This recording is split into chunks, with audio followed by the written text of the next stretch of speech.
it's my great pleasure to invite to the stage Serge Bozon, who is the writer-director, or co-writer-director of Mrs. Hyde. It's his fourth feature in the main slate here at New York Film Festival. Serge.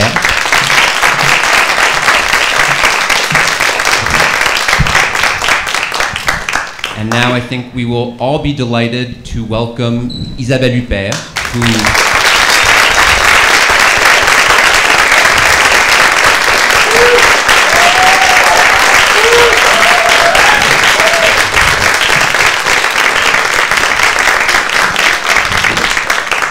Isabelle Huppert, who clearly needs no introduction, but I will only mention that Mrs. Hyde is her second collaboration with Serge after a previous film, Tip Top, and Isabelle recently won the Best Actress prize at the Locarno Film Festival for Mrs. Hyde.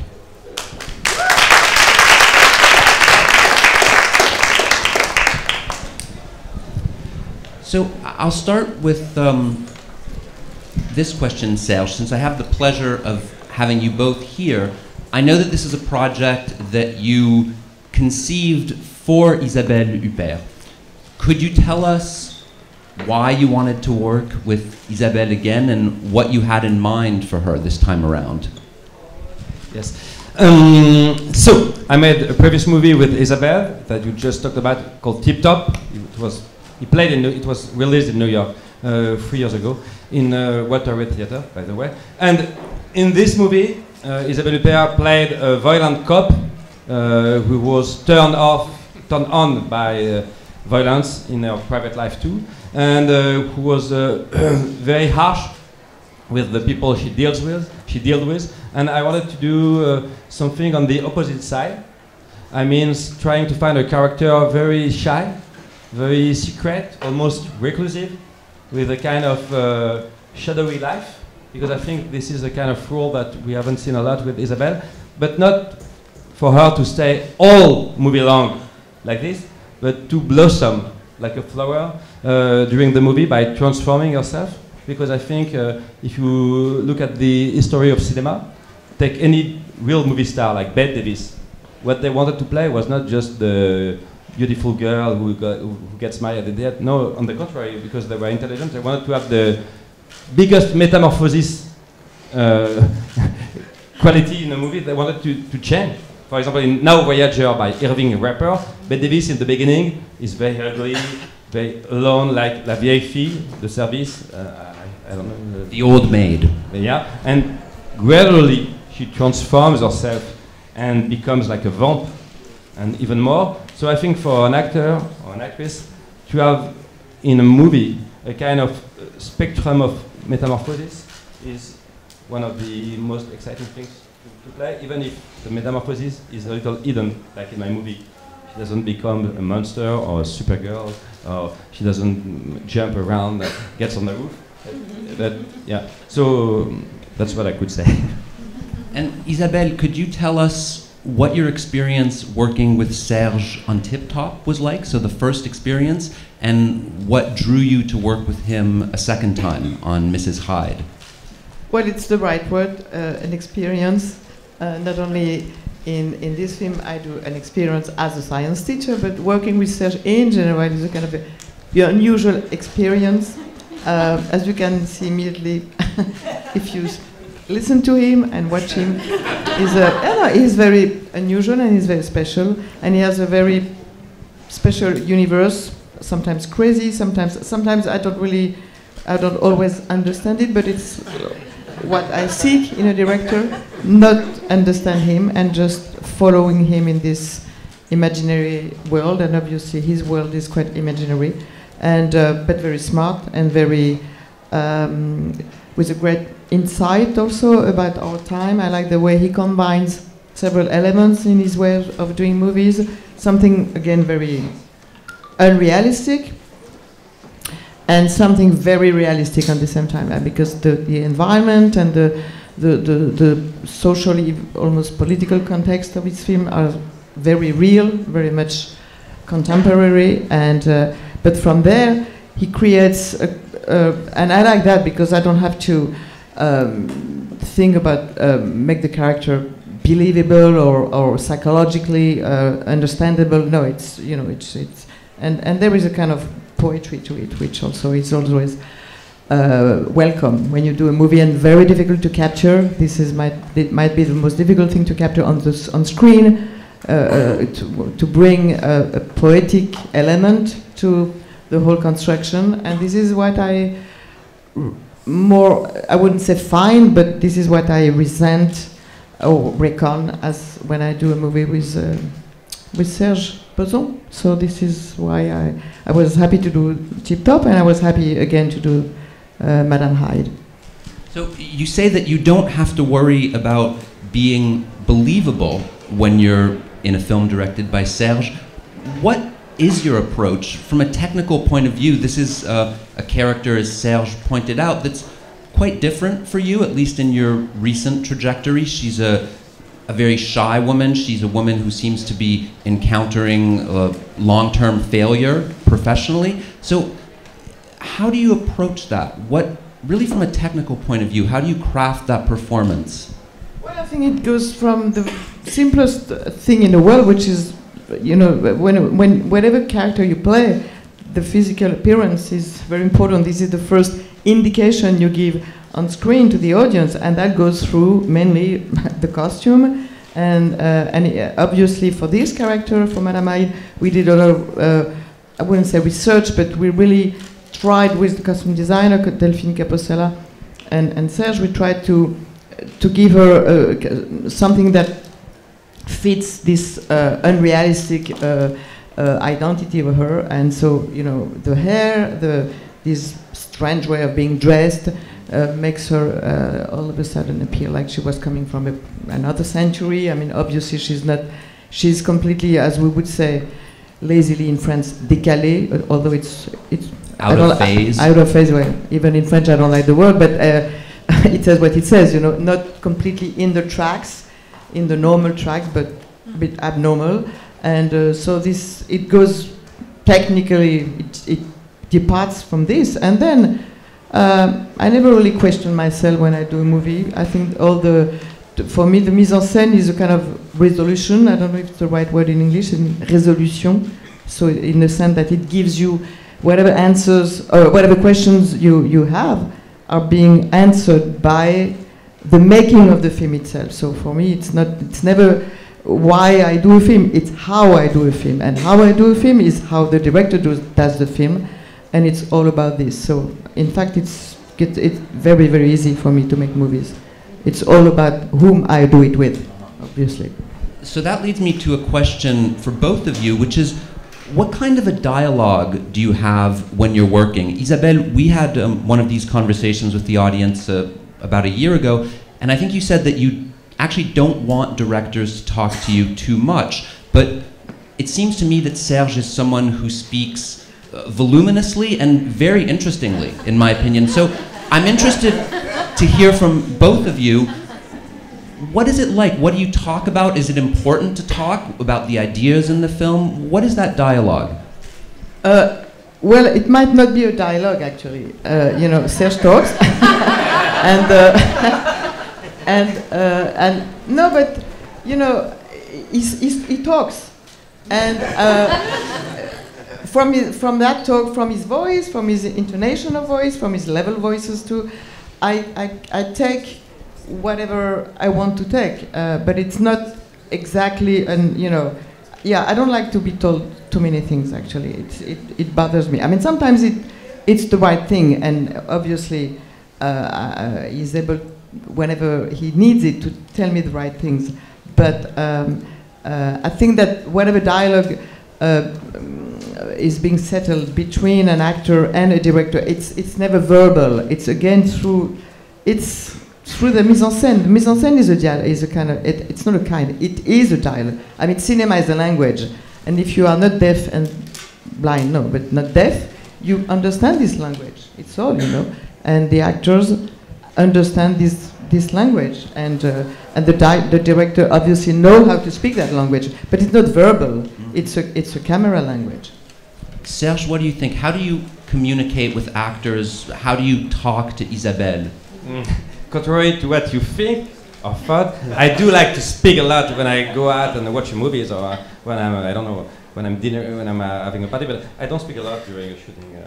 I didn't say so many things, I think, to Isabelle. It was very concrete things, like, I don't know, you're there in the beginning, perhaps you could go there, turn your back, smile a little, but I don't speak a lot about the psychological details, for example, the character. The first time I saw Isabelle, I must confess that I had prepared something for Tip Top, but after 5 minutes, I had nothing else to say, and I asked her some very basic questions, and how was it with Maurice Pialat, I don't know, who did Godard like, I don't know, bean soup, but it lasted really not more than 5 minutes what I had to say about the character, and I don't do any rehearsal before the shooting. No rehearsal, and everything is, I won't say improvised, because of course there is something which is right on the script, but the way I interact with her, it really depends of what she's doing, and sometimes I just say almost nothing, sometimes I say, perhaps, I don't know, could be a little more severe or sweeter, but not at all. Really, I don't feel that I speak a lot. Earlier, Isabelle mentioned that your films, certainly the last two films, have social and political content, but something that I find very interesting, both about Tip Top and Mrs. Hyde, is that you make films that deal with social issues, but that are not social films. You know, social films being, especially in France, a genre unto themselves, especially films like Mrs. Hyde that take place in the French suburbs, that show the children of immigration. So I'd like you to talk about that distinction and what your interest is in showing contemporary France in its most troubling issues at time, but while maintaining something that is not a social film as we understand it. It's a very ambitious question, a very difficult question. But what could I say? To stay outside of any kind of political discourse, like I have to fight against racism.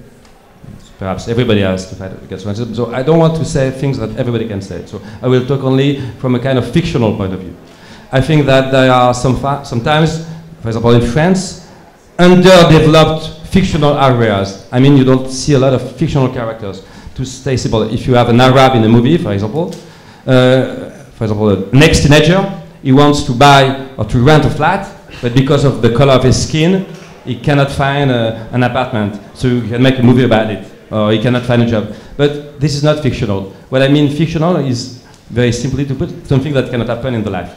Something that is purely fictional. And the great Hollywood movies, everything that happens on the screen is, in a certain sense, impossible.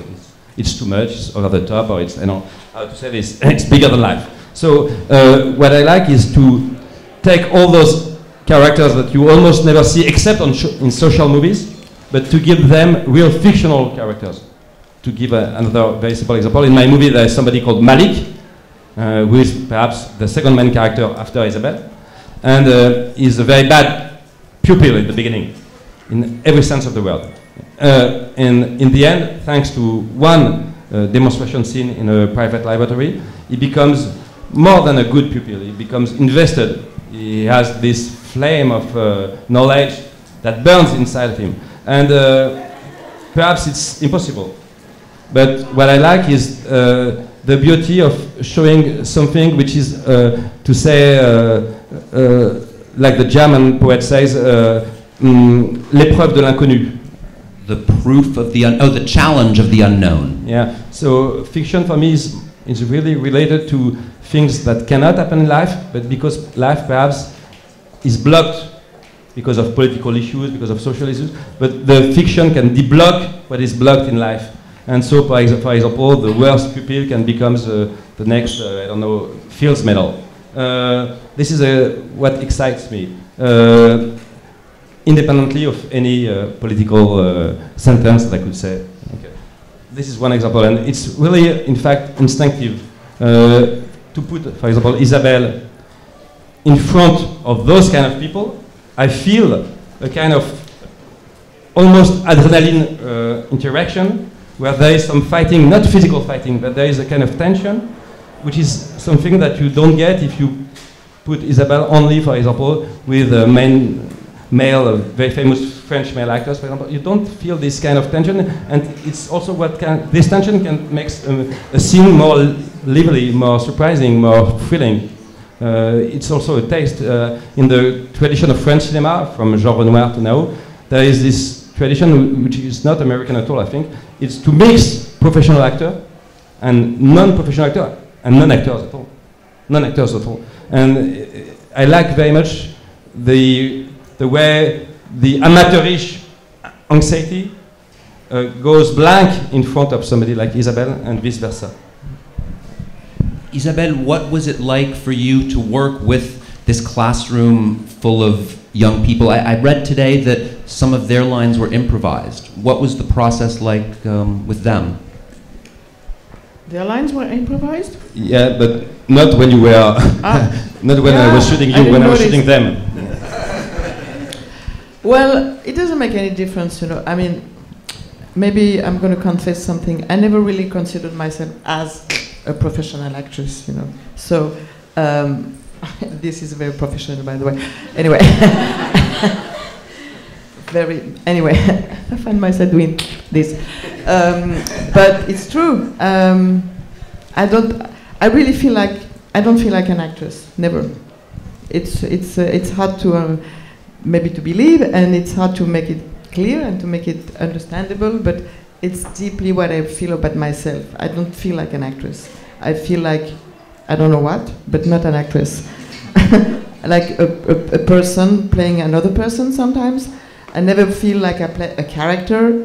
I feel, but frankly, I'm not making that up, you know. I mean, it's my true belief about myself. So you can put me in front of a non-professional actor, a cat, a dog, or whatever, you know.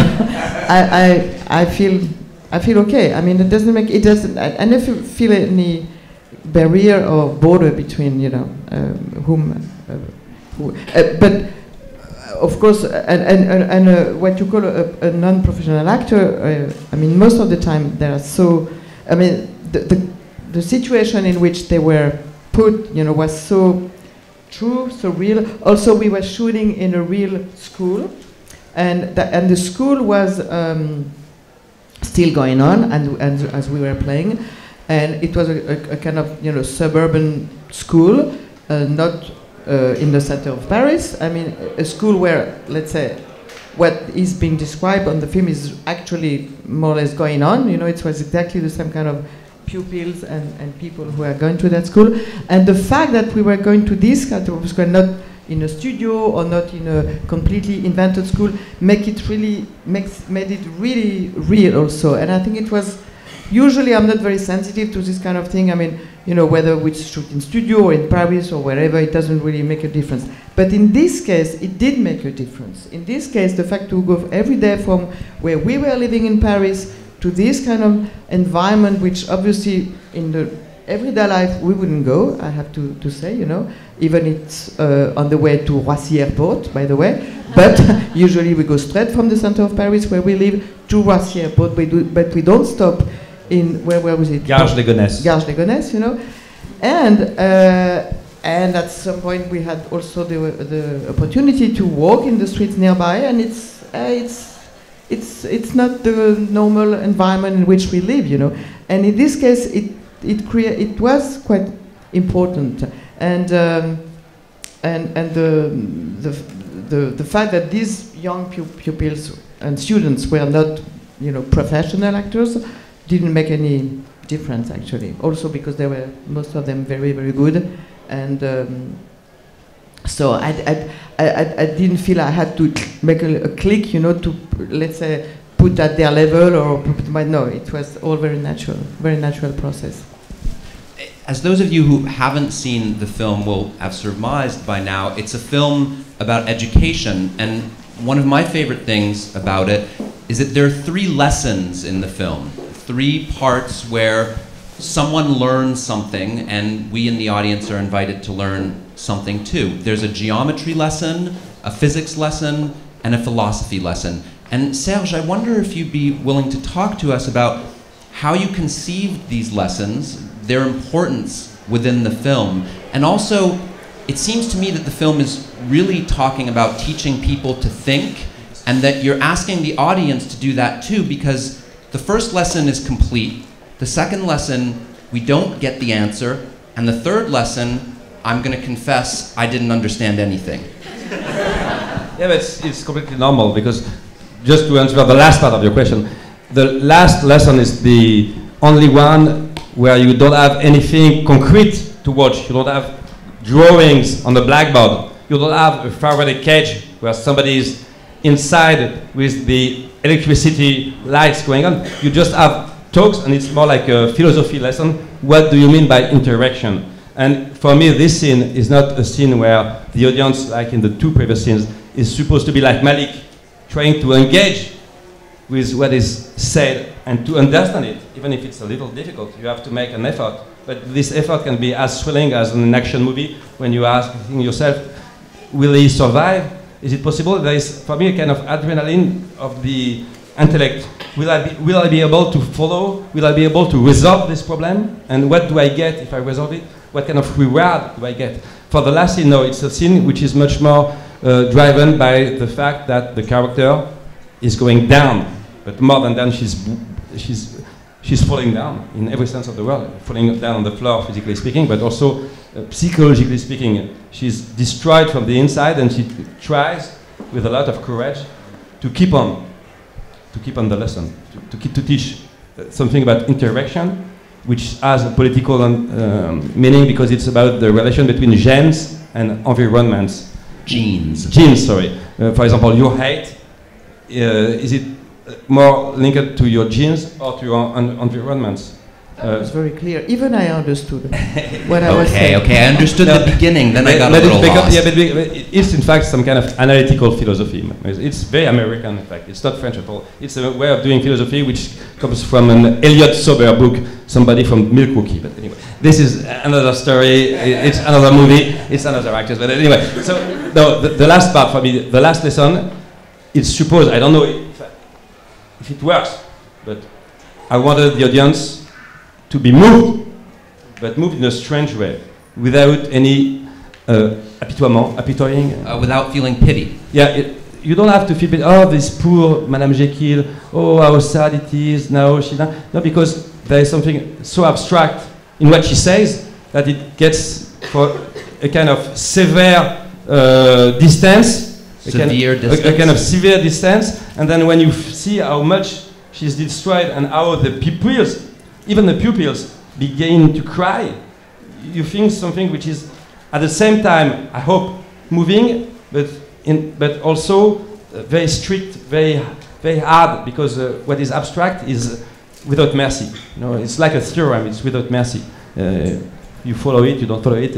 It's like a diamond. It's like an eternal diamond. So anyway, so yeah, there are 3 lessons. I'm sorry if I'm talking too much. The 3 lessons are very important. What you said is very, very true. When you do a movie about teaching, about somebody who is not able to teach and who, for the first time in his life, is able to teach, you have to shoot it. You have to show it. Otherwise, do a movie, I don't know, about swimming pool, about sex, about anything. About if you do it about teaching, you should have to. And it's one of the reproaches that I would say against a lot of social movies, which usually also take place in the suburbs with teachers and with difficulty of teaching. They don't try to engage with what is really a self-contained teaching moment.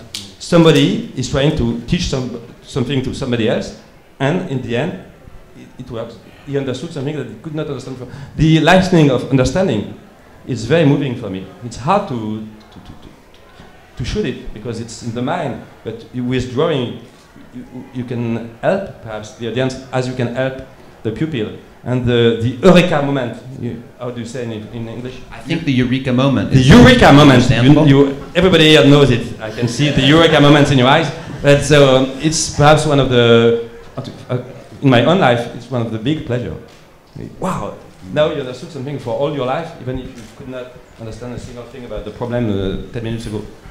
I want to ask you, Isabelle, about your approach to the scene that Serge was just talking about, which, just for the audience's sake, and I don't think this gives anything away about the story, Isabelle's character is giving a lesson about philosophy, and she's going through a transformation, or she's collapsing. And earlier today in the Q&A, Isabelle, you said that it was very difficult for you to understand even what you were saying. So how do you approach a scene like that where you have a tremendous amount of dialogue?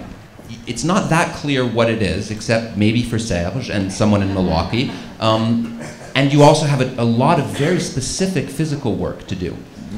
Well, in fact, I was talking more. This I quite understood. I mean, the thing between the gene and the environment, it was more or less okay. But it was difficult because it was not just a speech that I was supposed to deliver, not just a mere lesson, but it was also a dramatic moment, and I had to fall, and I mean, it was also emotional. Yes, in a way, emotional. So the whole together, it was a bit difficult to do. I mean, not difficult, but challenging. But no, the most, I was. She was talking about the geometry scene. With the geometry lesson. The very first one. The very first one. Yeah, the one in the private library, yes. when you do the drawing. Yeah, that was difficult because geometry for me is like Chinese. I mean, it's really difficult. So, yeah, that was not easy. Yeah. Plus also because technically, I had to make the drawings on the board, and I had to stalk, and I had to act also a little bit. So altogether, if it was just to give the lesson, maybe it would have been more easier, But I had to do everything together. Plus, the geometry was not easy for me to learn by heart and to understand, and that was difficult. But I like that, because it was. I understood that through this also. The scene was supposed to take Malik somewhere and to take the audience somewhere. So, but it took me a lot of time to learn it and to do it. Serge, you were going to say something, or? No, perhaps I should not. You can. Yeah, because I was thinking about what Isabelle said before, which was very surprising, that she doesn't consider herself as an actress. And I was also thinking your very first question about my work with Isabelle, even it's only 2 films for the time being. Perhaps more in the future. And I can say something, but it's more intimate, so I will say it in French, and perhaps you could expect to translate it. Peut-être c'est pour ça qu'elle dit qu'elle n'est pas une actrice. Maybe the reason she says she's not an actress. Let's take one example, an American example. Take Robert Duvall, an actor that I like very much. For example, in The Outfit by John Flynn. It's a 70s movie that I like also very much. Dans ce film, Robert Duvall, c'est comme du bon pain. In that film, Robert Duvall is like good bread. Et il matelasse les scènes, comme un matelas, il matelasse les scènes dans une sorte de quotidienneté très conductrice, quoi. He pads out the scenes with a kind of dailiness that really channels things. On a l'impression qu'il y a comme une sorte de ressource très ordinaire qui est, comme je disais, quotidienne, mais qui est presque nonchalante. Nonchalante. You have a feeling that there's this kind of very ordinary quotidian resource that's nearly nonchalant. And Isabelle, for me, is the contrary. And I will go back to French because this is too personal. C'est une actrice qui me surprend toujours. She's an actress a woman who always surprises me. Parce que je trouve que quelle que soit la scène qu'elle joue, because I find that no matter what scene she's playing, elle va jamais installer cette espèce de matelas, de quotidienneté un peu souple, un peu rebondi. She's never going to set up this kind of mattressing, this padding, this kind of bouncy, supple dailiness. Au contraire, ça va être tout un mélange de stridence et de béance. On the contrary, it's going to be a whole mix of stridency and openness. Et avec vraiment l'impression que les choses viennent comme, je dirais pas des lapsus, mais viennent de manière quasi peut-être pas loufoque, mais très instantanée et un peu incontrôlée en fait. And you kind of have the impression that things are coming to her in a very spontaneous, I'm not going to say slapsticky way, but very, very spontaneous way. Donc voilà, c'est pas la basse continue qui fait durer qui court pendant la scène, c'est au contraire des espèces d'accidents de haut-bas qui pour moi sont toujours complètement surprenants. So it's not like a continuous bass that's running throughout the scene, it's more like these accidents in the treble that are always very surprising for me. Et donc pour prendre un seul exemple concret, par exemple dans Tip Top, elle devait faire un monologue avec un petit pot de fleurs un peu ridicule à côté d'elle. So to take a concrete example, in Tip Top she had to do a monologue with a flower pot next to her. Eh bien, la manière tout simplement dont, avec ses doigts, sans que je lui demande du tout, elle s'est mise à jouer avec les fleurs. The way that she started playing with the flowers with her fingers without me asking her anything. Avec quelque chose qui rendait la scène à la fois plus capricieuse et plus agressive. Gave the scene something that was a little more capricious and a little more aggressive. Et pour Madame Hyde, dans la dernière scène dont on parlait longuement, for Mrs. Hyde in the last scene that we've been speaking about at length, mais rien que ce qu'elle fait avec sa main, alors qu'il y a tout son corps qui tombe, ben sa main, la position de la main et tout, je trouve qu'il y a quelque chose qui est très pictural et qui est en même temps douloureux et que je trouve émouvant, mais je n'ai pas dû demander, hein, et j'ai regardé ça comme spectateur. And so in this last scene, just what she does with her hand, though her whole body is falling, the mere thing of her hand is very pictorial and very painful. I didn't ask her to do this. Yeah, without just my watched having... it, yeah. And it was very hard for her because what she didn't say is I tried to do it in one single shot. It's like almost 10 minutes in one single shot. In the end, it's edited with the cuts of the... The counter shot. Yeah, but on the counter shots. But it's also the first time in the movie that you've got these close counter shots. But we tried to do it in one shot. Maybe we could take some questions from the audience. I see one right here. Hi, my name is Kevin. This is a question for Isabelle. You've played several roles, or at least quite a few, it seems, that deal with sexuality and psychology, sexuality, and maybe sexuality that's kind of on the edges, maybe like in Elle, a piano teacher, and I haven't seen Tip Top, but you were saying that the character is turned on by violence, and I was just wondering if, are these conscious choices, you've made these roles, to do these roles, or has it just kind of worked out that way? But it's very interesting, I think, when I've seen several of these roles that you've played dealing with this subject. It happened, I did not really decide it, I mean, but, it happened that Michael Haneke offered me that role, and that eventually Paul Verhoeven offered me that role, and then Serge. It's difficult for me to answer that question, actually. I think that's each of these roles, yes, explore some kind of quest about, self-identity and what it means to be, I don't know, a woman, or none of this is really conscious, and the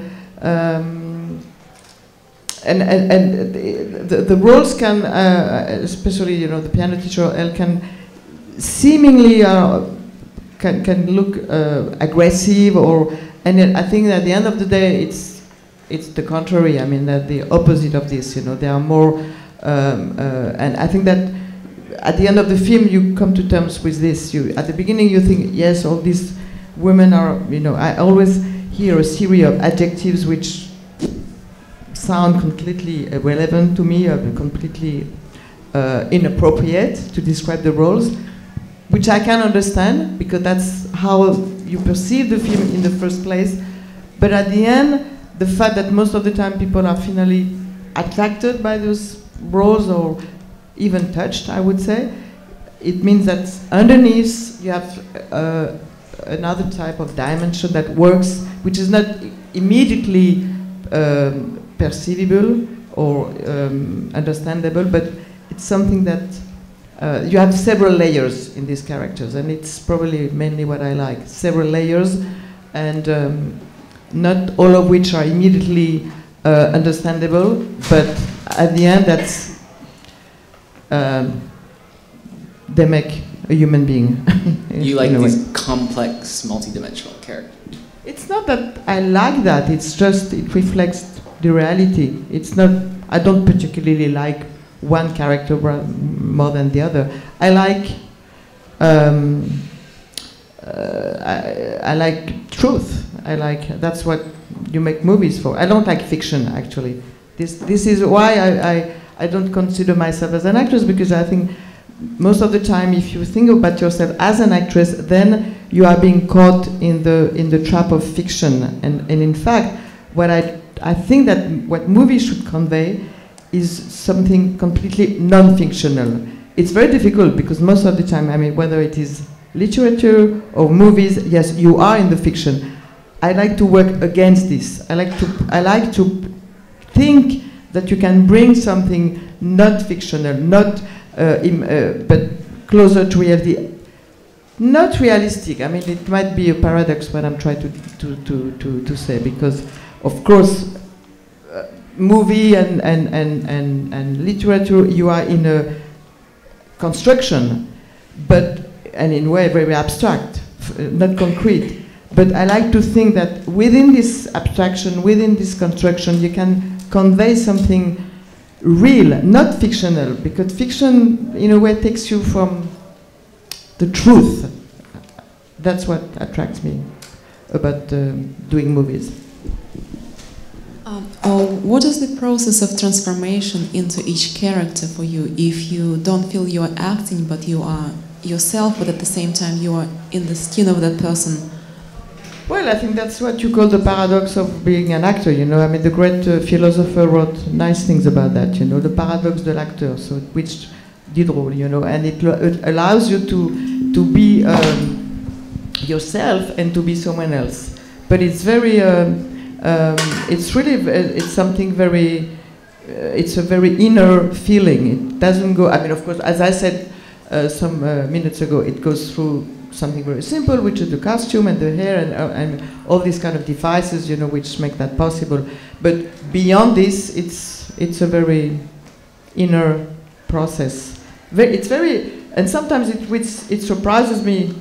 It surprises myself because I feel that it's so thin, it's so subtle. I shouldn't say that because it might be a bit, but it's so small in a way. But it's also each time it's a tiny little thing within myself which makes me look different in each role. It doesn't go through lots of, you know, big questions or yes, I should look like this or I should like, no, it goes from something very, very just a little thing, but very big, you know. But small is big in movies, I think.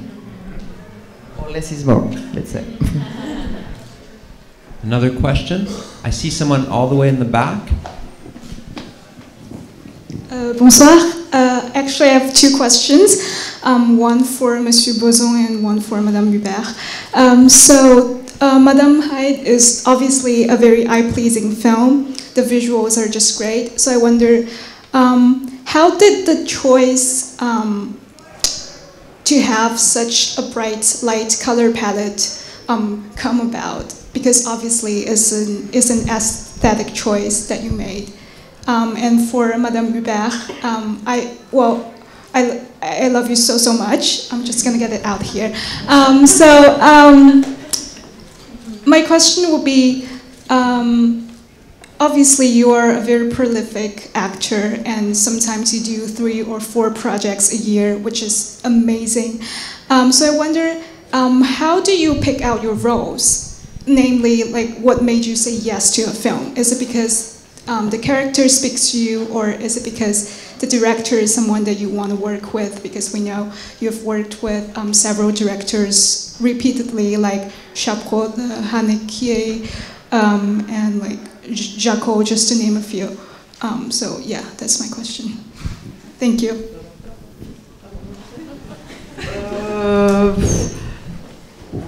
What makes, well, I'm jumping to the end of the question first and then maybe I'll go. It's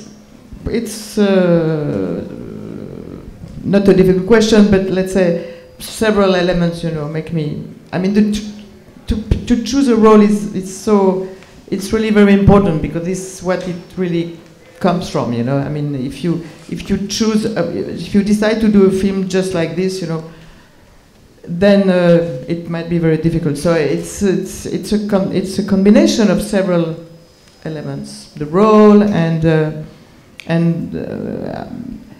well, if it is someone that I've been working with a number of times before, it's not very difficult to imagine that it'll be easy. Like the people you just mentioned, you know. Michael Haneke or well, Chabrol, of course,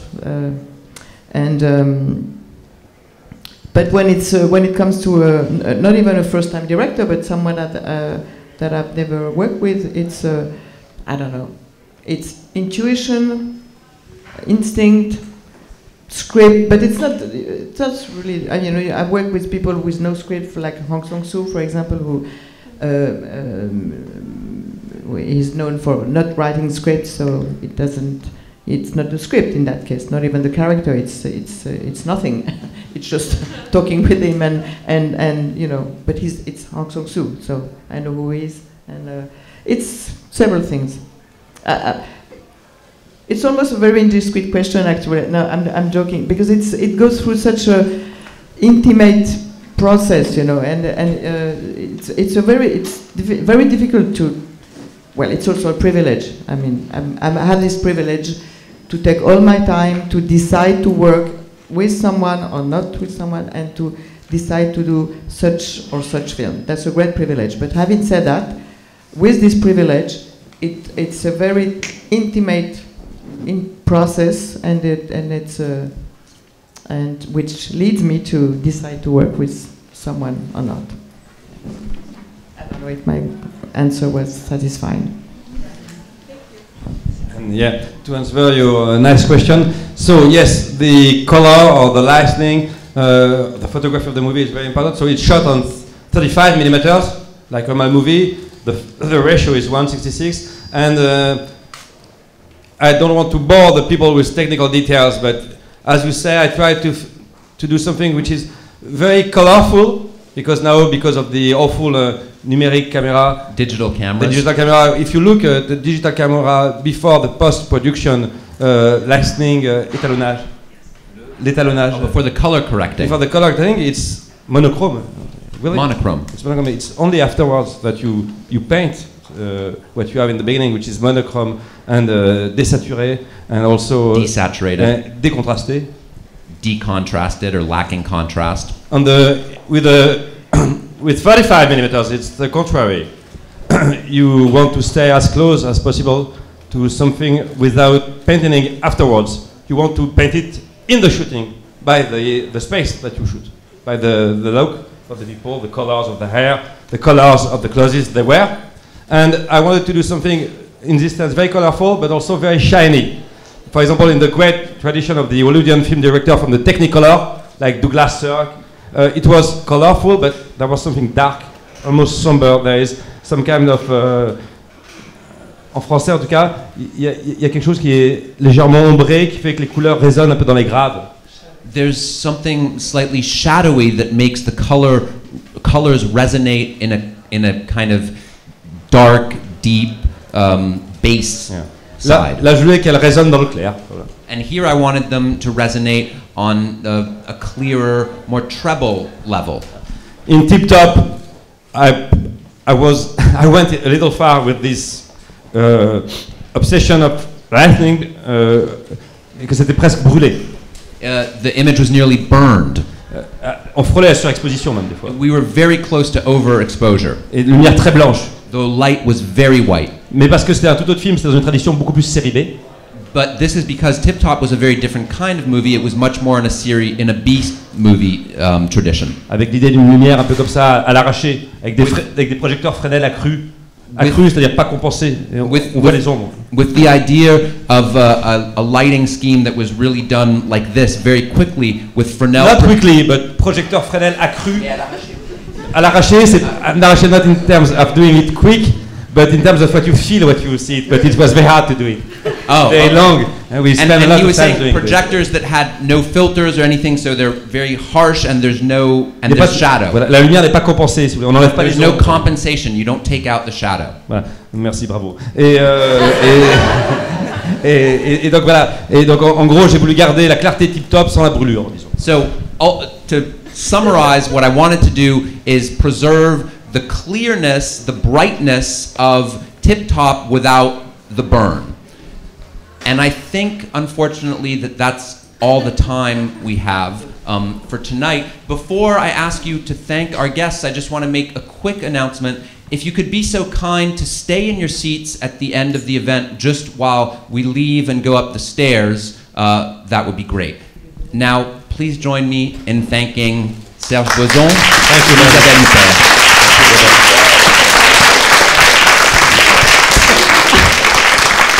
I want to give Nicolas the prize of translation. Bravo.